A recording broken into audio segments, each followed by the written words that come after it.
రోమాపత్రిక 12 మొదటి వచనం చదవండి. ఏంటి సేవ? ఏంటండి సేవ? Present your bodies a living sacrifice, it's a regional service in the sight of the Lord. దేవునికి మన దేహాలను సజీవ యాగంగా అర్పించడమే సేవ. మీరు ఆలోచించండి, 100 రూపాయలు కానుక ఇవ్వడము సులభమా? నా కళ్ళు ఒకప్పుడు అపవిత్రతను చూశాయి, ఇది మొదలుకొని పవిత్రంగానే ఈ పవిత్రమైన వాటిని చూస్తానని చెప్పడం సులభమా? దశమ భాగం ఇవ్వడము సులభమా? దేవుని కొరకు పవిత్రమైన చేతులను కాళ్ళను దేవునికి ఇవ్వడము సులభమా? 1,00,000 రూపాయలు ఇవ్వడము సులభమా?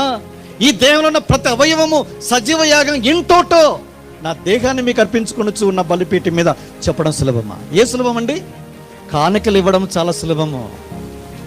ఈ కళ్ళతో అపవిత్రత చూస్తూ మళ్ళా తీసుకుని వచ్చి నేను బైబిల్ను చదవడం అని చెప్పడం కష్టము.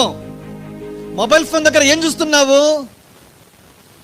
అన్వాంటెడ్ వీడియోస్, కాని బొమ్మలు, కాని వీడియోస్ చూస్తూ మళ్ళా వచ్చి దేని యొక్క వాక్యం దగ్గర అదే కళ్ళను దేని యొక్క వాక్యానికి చదువుతున్నావు. యు ఆర్ ఏ అడల్టరర్, వ్యభిచారివి. ఉంటే ఎటైనా ఉండు, లేకుంటే ఎటైనా ఉండు. నులివెచ్చనగా ఉంటే మాత్రం ఉమ్మేస్తాడు దేవుడు, దాన్ని సహించలేడు.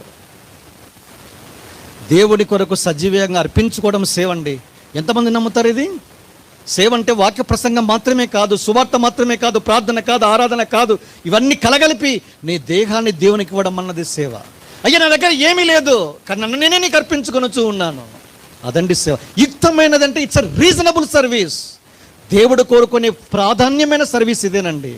మీ హృదయాలు ఇవ్వరు కానీ కానుకలు తెస్తారు. I don't want your money.